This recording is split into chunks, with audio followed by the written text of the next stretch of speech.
तो अब आपको बताते हैं कि इस पूरे विश्व में, इस पूरी पृथ्वी के ऊपर अगर कोई भी ये कहता है कि मैं कल की अवतार हूं, और कोई भी ये मानता है उनको मानने वाला कि हमारा गुरु, हमारा सतगुरु, हमारा शंकराचार्य, हमारा महंत कल्कि है, जिन लोगों ने कल्कि के नाम से धंधे शुरू कर रखे हैं, किसी के भी मस्तिष्क पे जो धार्मिक नेता है, धार्मिक, क्योंकि यहां पे स्पिरिचुअलिटी की बात हो रही है, यहां पे उस सायरन की बात हो रही है, जो हिंदू धार्मिक नेता होगा, जो गुरु होगा, जिसके विषय में कहा जाता है कि वो कल्कि है, वो जन्म ले चुका है, कोई कहता है वो प्रकट हो चुका है, कोई कहता है वो अपना काम भी शुरू कर चुका है, उसकी सबसे पहली पहचान, आप रूपा आनंद जी कह लीजिए, वैसे भविष्यवाणी तो नास्त्रेदमस जी की है, इन्होंने कॉपी की है, इनको नहीं पता था इन बातों का, तो उसकी पहचान इन्होंने बताई कि जो आंखों की दोनों बोहें हैं उनके मध्य वी का निशान होगा, अर्ध चंद्रमा का निशान होगा। तो अब वीडियो आगे जो बनने जा रहा है, अब यहां से मुझे सारे प्रमाण आप लोगों को दिखाने पड़ेंगे। मैं बहुत सारे लोगों का नाम बताऊंगा, लेकिन फिट किसके ऊपर बैठेगा ये आपने डिसाइड करना है। तो इस पूरी पृथ्वी पे, इस पूरे ब्रह्मांड में, खाली पृथ्वी नहीं, इस पूरे ब्रह्मांड में आध्यात्मिक क्षेत्र में यदि कोई संत है, महात्मा है, और जिसके विषय में, जिसको टारगेट करके नास्त्रेदमस जी ने बरसों पहले भविष्यवाणी की थी कि वो जो हिंदू सायरन, हिंदू संत होगा, जिसका पूरे विश्व पे एक छत्र राज होगा, जिसको पूरी दुनिया पूजेगी, और जो पूजने के लायक है, जिसका एक झंडा होगा, जिसकी एक भाषा होगी, बड़े बड़े राष्ट्रों के राष्ट्र अध्यक्ष यानी प्रधानमंत्री, राष्ट्रपति अपने राजकाज की शुरुआत उससे सलाह लेके किया करेंगे, यानी वो उन सब का धार्मिक गुरु होगा। उसके दोनों बाहों के बीच में वी का निशान होगा, अर्ध चंद्र बिंदु, अर्ध चंद्र आधा चंद्रमा की तरह होगा। और इस पूरे विश्व में अगर ये पहचान किसी आध्यात्मिक संत, महंत या गुरु के ऊपर फिट बैठती है, पूरे विश्व में वो केवल एक ही महापुरुष है। उस महापुरुष का वो पवित्र नाम लेने से पहले, उस महापुरुष का वो पवित्र नाम लेने से पहले, क्योंकि बाइबल में एक जगह जिक्र आता है कि यहूदी लोग अपने परमेश्वर का नाम लेने से पहले जब वो बाइबल को पढ़ा करते थे, तो बाइबल में उस महापुरुष का, उस परमेश्वर का, जिसे भी वो कहते हैं या जानते हैं, मानते हैं, उनका नाम लेने से पहले वो लोग नहाया करते थे, स्नान किया करते थे कि हमारे खुदा का इतना नाम पवित्र है, इतना पाक है कि बगैर नहाए हम उसका नाम नहीं लेते थे। तो पुण्यात्माओं, जो पूरे विश्व की काया पलटेगा, विनाश के समय में उन आत्माओं को बचाएगा अपनी पावर से, जो प्राकृतिक आपदाओं को रोकने में समर्थ है, यूं हाथ कर देगा, अगर गिरता हुआ ग्लेशियर होगा वहीं टिक जाएगा। यूं हाथ कर देगा, सूरज अपनी जगह स्टेबल हो जाएगा। वो परम शक्ति है इस भारत देश की पवित्र भूमि पे। उस परम शक्ति का नाम लेने से पहले जितने भी आत्माएं उस परम सत्ता के संपर्क में हैं, मैं उन सभी से निवेदन करूंगा कि हम 2 मिनट के लिए उस वर्तमान के कल्कि अवतार, उस सुप्रीम, उस सायरन धार्मिक नेता, उस गॉड परमेश्वर अल्लाह का वो पाक पवित्र नाम सोशल मीडिया के माध्यम से, इस इंटरनेट के माध्यम से देश दुनिया तक पहुंचाने के लिए, लोगों को बताने से पहले 2 मिनट के लिए हम उनके चरणों की वंदना करेंगे। हम मानसिक उनके चरणों की सेवा करेंगे। उनके चरणों के ऊपर मानसिक क्रिया से स्वच्छ जल डालकर नीचे एक स्वच्छ पात्र रखकर फिर हम उनके मानसिक क्रिया से उस चरणा अमृत का पान करेंगे। उसके बाद हम उस महापुरुष का नाम इस जुबान से पूरे देश और दुनिया को आज इस लाइव शंका समाधान के माध्यम से बताएंगे।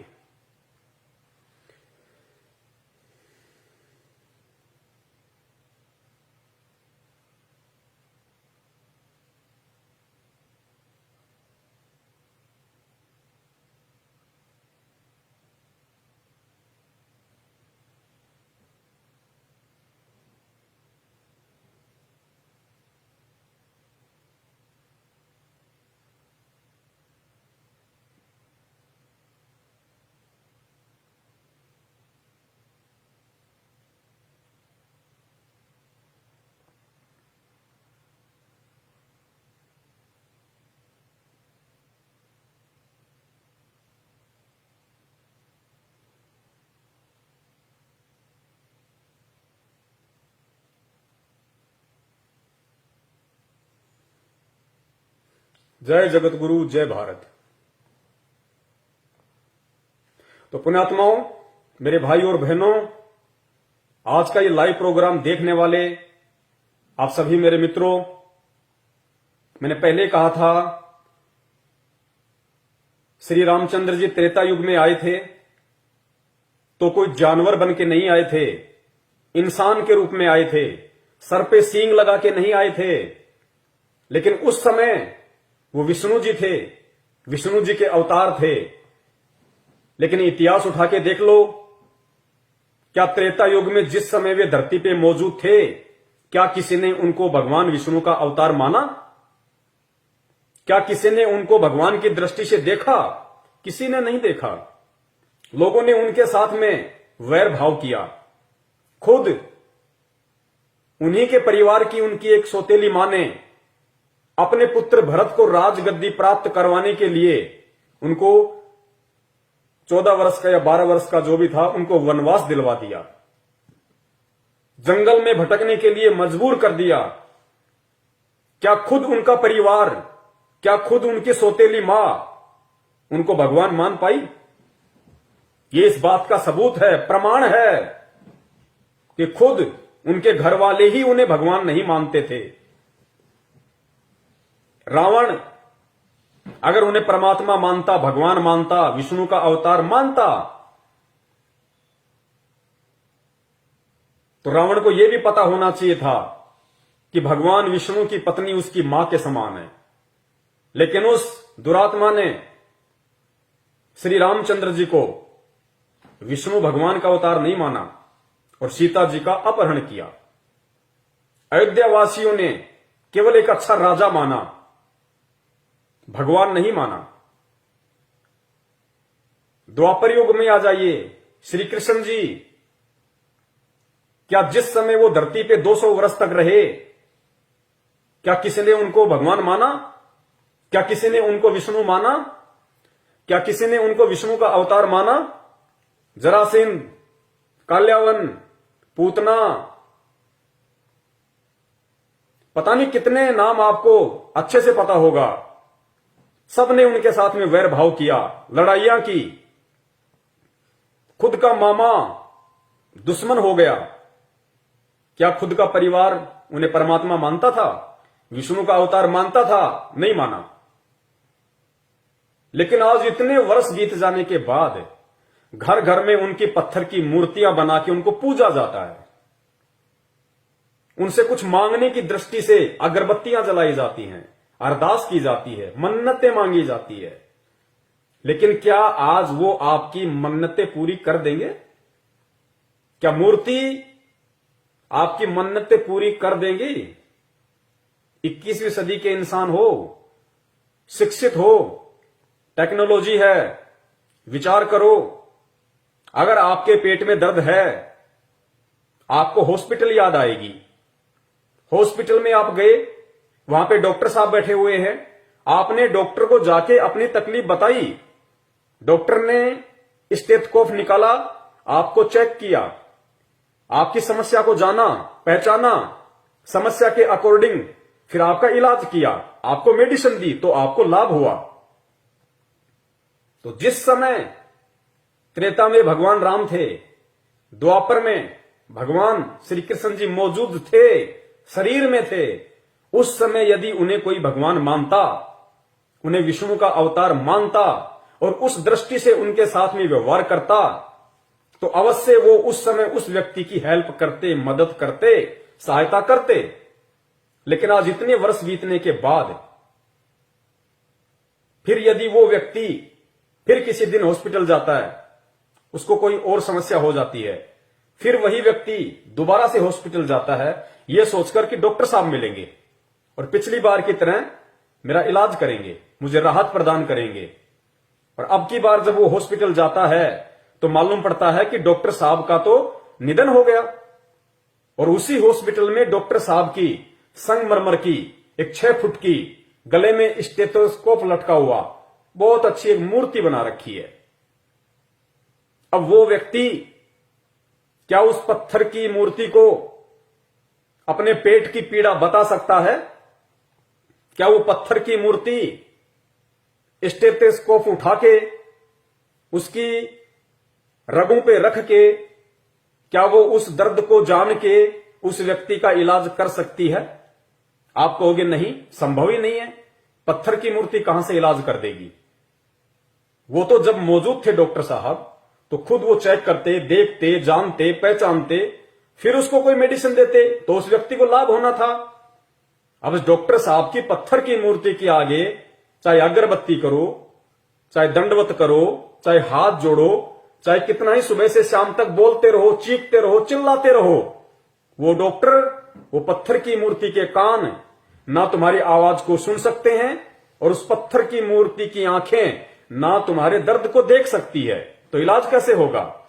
यही स्थिति वर्तमान में श्री कृष्ण और श्री रामचंद्र जी की मूर्ति बना के भगवान मान के जो पूजा जा रहा है, आप कंपेयर कर लीजिए। ये शिक्षा आपको परमेश्वर ने इसीलिए दी है कि आप समझें, आंखें खोलें। मानव शरीर केवल परमात्मा प्राप्ति के लिए मिलता है, भक्ति करने के लिए मिलता है, आडंबर और पाखंड के लिए नहीं मिलता है। तो आज वो पत्थर की मूर्तियां हमें कदापि लाभ नहीं दे सकती। तो कहने का मतलब है, आज आपको जिस सुप्रीम का नाम बताया जा रहा है, जिस अवतारी शक्ति के विषय में बताया जा रहा है, अगर आप समझदार हो, 21वीं सदी के सभ्य इंसान हो और वास्तव में यदि आपको लाभ लेना है, तो वो परम शक्ति आज इस पृथ्वी पे ठीक उसी प्रकार मानव शरीर में प्रकट है, मानव शरीर में विद्यमान है। जिस प्रकार त्रेता में श्री रामचंद्र जी थे, द्वापर में श्री कृष्ण चंद्र जी थे। तो लाभ लेना है तो उनके विषय में जान के, बहुत अच्छे से पहचान के और विचार करके, मनन करके, मंथन करके निष्कर्ष निकालना वीडियो एंड तक देख के, क्योंकि अभी शुरुआत है, अभी केवल भूमिका बनी है। उस महान शक्ति का आपको नाम बताया जाएगा और नाम बताने के बाद में फिर इन भविष्य वक्ताओं की भविष्यवाणियों के आधार से आपको पहचान करवाई जाएगी। क्योंकि भगवान जब भी पृथ्वी पे आता है, या भगवान जब जब पृथ्वी पे आया है, भगवान ने जब जब अधर्म का नाश करने के लिए, सत्य की सत्ता स्थापित करने के लिए, दुनिया में सुख और शांति पैदा करने के लिए अगर यहां पे उनका अवतरण हुआ है, वो प्रकट हुए हैं, तो सुअर बन के प्रकट नहीं हुए, गधे बन के प्रकट नहीं हुए, राक्षसों की तरह सींग लगा के नहीं आए। वो एक जनसाधारण के परिवार में आए हैं। दशरथ के घर में रामचंद्र जी आए,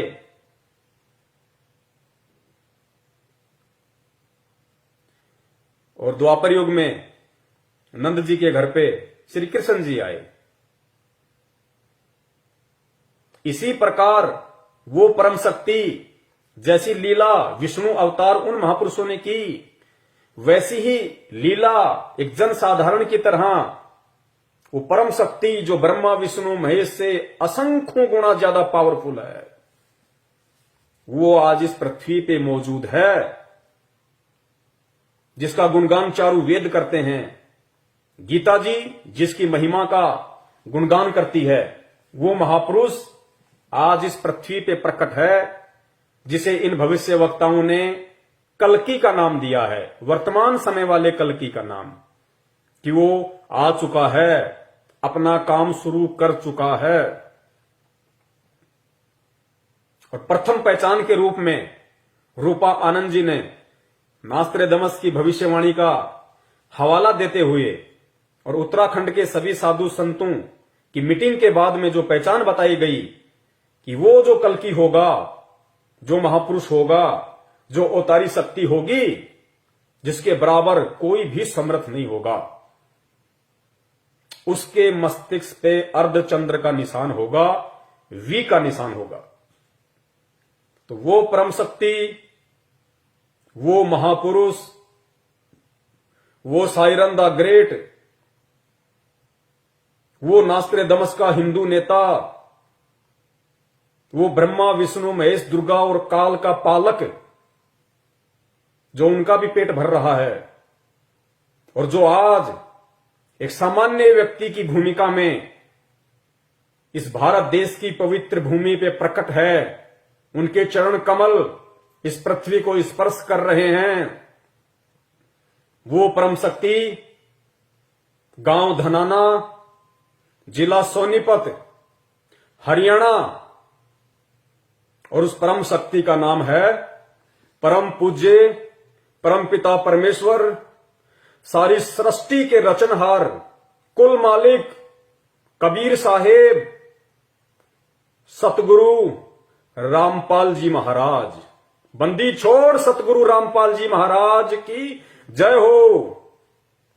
ये है वो परम शक्ति, वो अखिल ब्रह्मांड का स्वामी, वो जगत गुरु, वो नारायण, जिसकी कथाएं भगवान विष्णु को केंद्रित करके सुनी और सुनाई जाती हैं, जिसकी महिमा का गुणगान हिंदू धर्म के चारों पवित्र वेद करते हैं, मुसलमान भाइयों की कुरान शरीफ करती है, सिखों का गुरु ग्रंथ करता है। वो महापुरुष, वो परम शक्ति, वो परम सत्ता, वो साइरन द ग्रेट, वो भविष्यवाणियों में भविष्य वक्ताओं का कल्कि, वो सुप्रीम पावर, वो सुप्रीम गॉड, जिसे राम कह लीजिए, खुदा कह लीजिए, अल्लाह कह लीजिए, वाहि गुरु कह लीजिए, वो परम सत्ता परम पूज्य सतगुरु रामपाल जी महाराज जी हैं। अब आगे आपको एक एक पॉइंट के आधार पे, इन भविष्य वक्ताओं की भविष्यवाणियों के पॉइंट के आधार पे साबित किया जाएगा, क्योंकि कहते हैं कि हाथ कंगन को आरसी क्या और पढ़े लिखे को फारसी क्या। ये मैं नहीं कहूंगा, आप ही के भविष्य वक्ता, जिनको आप लोगों ने सुप्रीम बना रखा है, जिनके यूट्यूब पे वीडियो चलते हैं, जिन्होंने भविष्यवाणियां कर रखी हैं, और इन्हीं भविष्य वक्ताओं ने जो पहचान उस कल्कि को लेके की है, उस सुप्रीम को लेके की है, कि वो प्रकट हो चुका है। एक एक पॉइंट, एक एक बात सोने की तरह परम पूज्य सतगुरु रामपाल जी महाराज जी के ऊपर सोने की तरह खरी उतरेगी, खरी सह सबूत प्रमाणित। और सबूत देखकर भी अगर कोई दुरात्मा सत्य को स्वीकार नहीं करती है, तो विनाश के समय में उसकी सुरक्षा, उसकी रक्षा इस ब्रह्मांड में कोई नहीं कर सकेगा। क्योंकि अगर एकमात्र रक्षक, संरक्षक इस पृथ्वी पे यदि मानव जाति का कोई होगा, केवल परम पूज्य सतगुरु रामपाल जी महाराज जी होंगे, जो स्वयं साक्षात पूर्ण ब्रह्म परमेश्वर कबीर साहिब जी हैं। स्वयं कबीर परमेश्वर हैं। भगवान आएगा सींग लगा के नहीं आएगा। और गीता जी में कहा गया है कि अर्जुन, अगर तुझे पूर्ण संत की, तत्वदर्शी संत की पहचान करनी है, अपना आत्म कल्याण, अपना उद्धार करवाना है, तो उसकी पहचान सिर्फ ज्ञान से होगी, बाह्य आडंबरों से पहचान नहीं होगी। जटा रखवाली, किसी ने बिल्कुल खोपड़ी बिल्कुल सपाचट करवा रखी है, किसी ने मूछें करवा रखी है, किसी ने दाढ़ी करा रखी है, गले में बड़ी बड़ी मालाएं पहन रखी हैं, कानों में बड़े बड़े कुंडल पहन रखे हैं, या कोई नंगा फिरता है, कोई आधे कपड़े पहन के फिरता है, ये पहचान परम संत की नहीं होती। उस परम संत की जो स्वयं पूर्ण परमात्मा कबीर साहिब जी होते हैं, उनकी पहचान सिर्फ और सिर्फ ज्ञान से होगी। कौन से ज्ञान से? जो पवित्र गीता जी में वर्णित है, जो पवित्र चारों वेदों में वर्णित है, जो पवित्र मुसलमान धर्म की कुरान शरीफ में वर्णित है, जो पवित्र गुरु ग्रंथ साहिब जो सिखों का है उसमें वर्णित है। बाइबल में जिसकी पहचान है, केवल वही एकमात्र परम सत्ता, परम शक्ति, सुप्रीम सायरन, कल्कि, उनको कुछ भी कह लीजिए, क्योंकि सारी उपमाएं केवल उस परम पिता परमेश्वर के लिए हैं, जो परम पूज्य सतगुरु रामपाल जी महाराज जी के रूप में धरती पे प्रकट हैं। तो वो जो अर्धचंद्र की जो बात कही गई है, वी फॉर विक्ट्री की जो बात कही गई है, इस पूरे ब्रह्मांड में आध्यात्मिक क्षेत्र से जुड़ा हुआ यदि कोई संत, महात्मा, पीर, पैगंबर, कुतुब, ओलिया, काजी, मुल्ला, पंडित, शंकराचार्य, संत, महंत, पादरी, पोप, अगर कोई है इस दुनिया में जिसके मस्तिष्क पे, जिसकी बाहों के मध्य अगर अर्धचंद्र का साइन है, वी का निशान है, केवल वो महापुरुष परम पूज्य सतगुरु रामपाल जी महाराज जी हैं। अपनी आंखों का चश्मा उतार के अच्छे से उनकी फोटो को जूम करके और आंखों से पहले अपने दिल और दिमाग को साफ करके देखना, स्पष्ट दिखाई देगा। प्रमाण आपको दे देते हैं। हालांकि मैं फोटो दिखाऊंगा, आपको साफ दिखाई नहीं देगी। इंटरनेट से देख लेना, यूट्यूब पे देख लेना, गूगल पे देख लेना। लाखों की संख्या में परमपिता परमेश्वर जी के संत रामपाल जी महाराज जी रूप वाले, स्वरूप वाले इस बॉडी की, इस चेहरे की फोटोएं डली हुई है। आंखों से पहले दिल और दिमाग को साफ करना मत भूलना। स्पष्ट दर्शन देगा परमेश्वर, स्पष्ट दिखाई देगा। सुनिए, परमपिता परमेश्वर सतगुरु रामपाल जी महाराज जी ने अपने सत्संगों में बहुत समय पहले ही इस बात का जिक्र कर दिया था।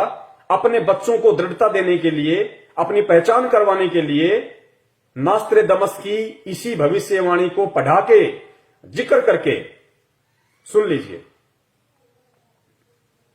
1999 में ये क्या बोला गया है कि एक ऐसे व्यक्ति ने जन्म लिया है जिसकी अकेले ही उत्पादित शक्ति किसी भी शक्ति संपन्न राष्ट्र के बराबर होगी। वह एक भाषा, एक संस्कृति, एक धर्म की आचार संहिता सर्जन करेगा। यह देखिएगा 43 पृष्ठ पे यह लिखा है कि दिव्य देहधारी पुरुष ने जन्म लिया है।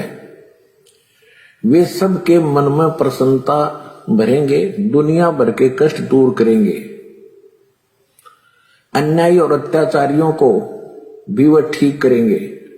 रात्रि के प्रथम पहर में जब मैं प्रगाढ़ निद्रा में होता हूं तो स्वप्न में एक दिव्य पुरुष को देखता हूं, दिव्य व्यक्ति को। किसी जलाशय के निकट बैठे हुए इस योगी के मस्तक में दोनों भावों के जहां मिलती हैं तो उसमें अर्ध चंद्रमा के दर्श होते हैं। उसके बाल सफेद हैं, शुभ्र वेशभूषा है या निशादान सुंदर, वर्ण गौर है, गोरा कलर है तथा पैरों में चर्म विहीन पाहन यानी पादुकाएं हैं। बिना चमड़े की जूतियां पहनता है। आज तो हमने पूरे अनुयायियों से कोई बैन लगा रखा है कि चमड़े की जूती तुमने पहननी है नहीं, मैं तो पैरूं था कितने। देखिए, परमपिता परमेश्वर जी ने, जो दुनिया का सायरन है, दुनिया की नजरों में कल्कि है, महापुरुष है, उन्होंने अपने बच्चों को सत्संग के माध्यम से काफी वर्ष पहले ये संकेत कर दिया था, इशारा कर दिया था, नास्त्रे दमस जी की भविष्यवाणी का जिक्र करते हुए। उन्होंने जो अर्धचंद्र की बात अपने सत्संग में बताई है, लेकिन खुल के नहीं बताया, क्योंकि अब वो ये नहीं कहेंगे कि बच्चों मेरे मस्तिष्क पे अर्धचंद्र का निशान है। समझदार को संकेत काफी होता है। आगे नास्त्रे दमस जी ने कहा कि वो जो हिंदू संत होगा, वो जो सायरन होगा, वो चरम विहीन पादुकाएं पहनेगा। चरम विहीन मतलब बिना चमड़े के चप्पल और जूते पहनेगा। इस पूरे विश्व में केवल एक परम पूज्य सतगुरु रामपाल जी महाराज जी ही वो परम संत हैं जिन्होंने अपने जीवन में कभी भी चमड़े की किसी भी वस्तु का प्रयोग नहीं किया, क्यों नहीं किया? क्योंकि चमड़े की वस्तुएं जानवर को मार के, क्योंकि आज वर्तमान में ये एक बहुत बड़ा बिजनेस बन चुका है चमड़े का, और चमड़े को लॉन्ग लाइफ देने के लिए, लंबी जीवन देने के लिए जानवरों को जीवित ही किस प्रकार तड़पा तड़पा के उनकी खाल उतारी जाती है, जीव हत्या की जाती है। इसलिए परम पूज्य सतगुरु रामपाल जी महाराज जी ने ना कभी खुद चमड़े से बनी किसी वस्तु का जीवन में प्रयोग किया, और जब से वो आध्यात्मिक क्षेत्र में आके उपदेश करने लगे हैं, उन्होंने अपने किसी भी भगत को, शिष्य को, अनुयायी को चमड़े के जूते पहनने के लिए नहीं कहा। स्पष्ट अपने सत्संगों में, अपनी मर्यादाओं में उन्होंने अंकित किया हुआ है कि हमने चमड़े से बनी किसी भी वस्तु का प्रयोग नहीं करना है। ये चमड़े की बात उन्होंने स्पष्ट रूप से कही, और साथ ही ये कहा कि मैं तो खुद अपने भक्तों को चमड़े के जूते, बेल्ट, परस या कोई भी वस्तु प्रयोग करने के लिए मना करता हूं, तो मैं तो पहनता ही कहां।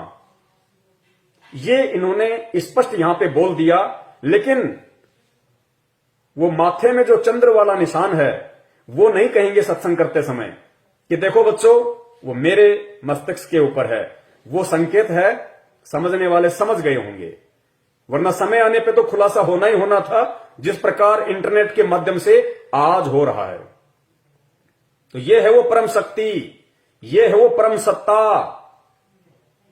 जिनके ऊपर इस देश दुनिया के प्रसिद्ध हो या सुप्रसिद्ध हो, छोटा हो या बड़ा हो, नामी हो या गिरामी हो, कोई भी भविष्यवक्ता हो, उनकी भविष्यवाणी का प्रत्येक पॉइंट अगर इस विश्व में किसी संत महात्मा के ऊपर फिट बैठेगा, तो केवल वो एक ही नाम है, परम पिता परमेश्वर सतगुरु रामपाल जी महाराज। ये दो भविष्यवाणियां जो रूपा आनंद ने जिक्र किया, मस्तिष्क के ऊपर अर्धचंद्र का निशान, वी फॉर विक्ट्री, केवल परम पूज्य सतगुरु रामपाल जी महाराज जी पे ही आपको ये निशानी मिलेगी। अन्य जितने भी संत महंत शंकराचार्यों के शिष्य भगत अगर ये प्रोग्राम देख रहे हो, तो आप अपने गुरुदेव के मस्तिष्क पे कभी आपको उनसे मिलने का मौका मिले, आराम से चश्मा उतार के देख लेना, आपको ये साइन नहीं मिलेगा। केवल उसी पे मिलेगा जो पूर्ण ब्रह्म परमेश्वर है, साक्षात कबीर देव है। दूसरा, नास्त्रोदामस ने चमड़े का जिक्र किया, तो ये भी केवल सिर्फ और सिर्फ उसी परम संत के ऊपर खरा उतरेगा, क्योंकि भविष्यवाणी बहुत समय पहले हो चुकी थी, और परमपिता परमेश्वर ने कभी भी चमड़े से बनी वस्तुओं का उपयोग नहीं किया। उल्टा अपने शिष्यों को भी प्रयोग करने से सीधा सीधा मना करते हैं कि अगर मेरी इन मर्यादाओं का कोई उल्लंघन करेगा, उसे मेरा शिष्य कहलाने का कोई अधिकार नहीं है। स्पष्ट तौर पे वे मना करते हैं कि मुझे आश्रम में भीड़ इकट्ठा नहीं करनी है। आगे चलते हैं, आगे देखिए, रूपा आनंद ने संत जय गुरुदेव जी की जिस भविष्यवाणी का जिक्र किया था, देखिए जय गुरुदेव जी की भविष्यवाणी इस पूरे ब्रह्मांड में, इस पूरी पृथ्वी पे अगर किसी आध्यात्मिक क्षेत्र से जुड़े हुए संत महात्मा गुरु से मिलती है, तो वो केवल एकमात्र परम पूज्य सतगुरु रामपाल जी महाराज जी हैं। 8 सितंबर 1971 को ये पूरी दुनिया जानती है, शाकाहारी बाल संघ जो पत्रिका है, आज से लगभग 50 वर्ष पहले जो छपने लगी थी, जय गुरुदेव पंथ के मेरे भाई बहन अच्छे से जानते होंगे इस बात को, कि संत तुलसीदास जी ने शाकाहारी बाल संघ एक पत्रिका निकाली थी, और उन्होंने जितनी भी भविष्यवाणियां की, वो भविष्यवाणियां उस समय उन पत्रिकाओं में लिखी जाती थी, उनका प्रचार प्रसार किया जाता था। और जय गुरुदेव जी की जो एक भविष्यवाणी है, उसके विषय में आध्यात्मिक क्षेत्र से जुड़े हुआ लगभग प्रत्येक व्यक्ति परिचित है। 8 सितंबर 1971 को उन्होंने क्या भविष्यवाणी की थी? उन्होंने कहा था कि जिस अवतारी शक्ति के विषय में मैं बार बार जिक्र करता हूं, जिसके विषय में मैं हर बार कहता हूं कि विनाश का समय आने वाला है, घोर कलयुग आने वाला है, उस विनाश के समय में यदि कोई बचाव करेगा, रक्षा करेगा, केवल वो अवतारी महापुरुष है, जिसका एक झंडा होगा, जिसकी एक भाषा होगी। एक झंडा और एक भाषा का मतलब क्या है? एक झंडे का मतलब है जिसका एक छत्र राज होगा, और एक भाषा का मतलब पूरे विश्व में केवल उसी का एक ज्ञान होगा, जिसका एक झंडा और जिसकी एक भाषा होगी। पूरे विश्व में केवल उसी का राज होगा और पूरे विश्व में केवल उसी का एकमात्र ज्ञान होगा। उसको कहते हैं एक झंडा और एक भाषा। तो 8 सितंबर 1971 को जय गुरुदेव जी ने सार्वजनिक तौर पे सत्संग करते हुए कहा था कि आज वो महापुरुष जिसके विषय में मैं बार बार जिक्र करता हूं, जो देश दुनिया की काया पलट करके रख देगा, आज वो महापुरुष 8 सितंबर 1971 को पूरे 20 वर्ष का हो चुका है। पूरे 20 वर्ष का एग्जिट। और अगर अभी से उसका पता बता दूं तो लोग उसके पीछे पड़ जाएंगे। अभी ऊपर से आदेश पता बताने का नहीं हो रहा है। तो पुण्यात्माओं, इस पूरे विश्व में जितने भी लोग किसी न किसी संत महंत महात्मा शंकराचार्य से जुड़े हुए हैं, चाहे वो किसी भी धर्म के हों, आप अपने गुरुदेव की डेट ऑफ प्रकट, क्योंकि हम डेट ऑफ बर्थ का जिक्र नहीं करेंगे, क्योंकि डेट ऑफ बर्थ उसकी होती है जो जीव होता है, जो मां के गर्भ से जन्म लेता है। और मां के गर्भ से जन्म लेने वाला जीव संज्ञा में होता है, वो प्राणी होता है, आप और हमारी संज्ञा में होता है। वो देश का उद्धार नहीं कर सकता, वो देश का तारणहार नहीं हो सकता, वो देश का मुक्तिदाता नहीं हो सकता। परम पुरुष महापुरुष केवल प्रकट होते हैं। लोगों को लगता है उन्होंने मां के गर्भ से जन्म लिया है, लेकिन वो जन्म नहीं लेते, क्योंकि परमेश्वर के गुणों में जन्म लेना नहीं है। ये वेद महिमा का गुणगान करते हैं, गीता इस महिमा का गुणगान करती है। परम पुरुष महापुरुष सायरन स्वयं वो कबीर परमेश्वर होता है। और वो कबीर परमेश्वर जब इस पृथ्वी पे प्रकट होता है किसी भी साधु संत के रूप में या जिंदा महात्मा के रूप में, केवल प्रकट होते हैं। तो संत रामपाल जी महाराज जी की आप लोगों की नजरों में, क्योंकि जब तक आपको ज्ञान नहीं है तब तक आप डेट ऑफ बर्थ ही बोलेंगे, और जिसे ज्ञान हो गया वो बोलेगा डेट ऑफ प्रकट। तो हमारी नजरों में डेट ऑफ प्रकट और आपकी नजरों में डेट ऑफ बर्थ उनकी 7 सितंबर 1951 है। 7 सितंबर 1951, जिसके विषय में जय गुरुदेव पंथ के संत तुलसीदास जी ने डंके की चोट पे पूरी देश दुनिया के सामने खुले तौर पे जो सत्संग करते थे, उन्होंने कहा था कि वो परम पुरुष, क्योंकि जय गुरुदेव जी एक संत थे, आध्यात्मिक क्षेत्र से जुड़े हुए थे, पूर्व जन्म की भक्ति उनके पास में थी, और परमात्मा ने पृथ्वी पे आने के बाद अपनी उपस्थिति दर्ज करवानी थी। ये भविष्यवाणियां करवा के, क्योंकि आगे चल के फिर ये भविष्यवाणियां कोई बताएगा, कोई समझाएगा कि किस महापुरुष पे फिट बैठ रही हैं। वो हाथी कौन है जिसके कपड़े लोगों ने पहले सीन के तैयार रख दिए, वो हाथी कौन है। सो संत जय गुरुदेव की जो भविष्यवाणी है, जो ये कपड़ा है केवल हाथी पर ही फिट बैठेगा, गधे पे या झोटे पे अगर कोई फिट बैठाने की कोशिश करेगा तो नहीं बैठेगी, मजाक बनवाएगा अपना आने वाले इतिहास में। तो 8 सितंबर 1971 को जय गुरुदेव जी ने कहा था कि वो महापुरुष, वो अवतारी महापुरुष जो पृथ्वी पे प्रकट हो चुका है, वो आज पूरे 20 वर्ष का हो चुका है। तो 8 सितंबर 1971 को यदि कोई 20 वर्ष का हुआ था आध्यात्मिक क्षेत्र से जुड़ा हुआ व्यक्ति, वो केवल परम पूज्य सतगुरु रामपाल जी महाराज हैं। आप उनकी डेट ऑफ बर्थ निकाल के देख सकते हैं, गूगल पे मंगवा सकते हैं, पैन कार्ड, आधार कार्ड, लाइसेंस, कुछ भी। उनकी डेट ऑफ बर्थ उस समय पूरी 20 वर्ष की हो चुकी थी। तो संत जय गुरुदेव जी की भविष्यवाणी अगर इस विश्व में किसी संत महात्मा पे फिट बैठती है, वो केवल परम पूज्य सतगुरु रामपाल जी महाराज जी हैं, अन्य कोई नहीं है। चाहे कितनी ही कोशिश क्यों ना कर लो, फर्जी बनवा नहीं सकते, क्योंकि पूरी दुनिया के सामने है। अब कोई पलट नहीं सकता, क्योंकि सबके डेट ऑफ बर्थ पूरी दुनिया के सामने है। इसलिए जो समझदार व्यक्ति होगा, जो बुद्धिमान व्यक्ति होगा, जो परमात्मा प्रेमी आत्मा होगी, उसको ये सारे प्रमाण और किस व्यक्ति पे फिट बैठ रहे हैं उसको स्वीकार करने चाहिए, स्वीकार कर लेने चाहिए और अपना आत्म कल्याण उस महापुरुष की शरण में आके करवा लेना चाहिए। अब सुनिए परम पूज्य सतगुरु रामपाल जी महाराज जी का एक छोटा सा सत्संग, जिसमें उन्होंने जय गुरुदेव पंथ के संत तुलसीदास जी की उस भविष्यवाणी को उन्हीं की शाकाहारी पत्रिका से पढ़ के बनाया, सुनाया है। सुनिए।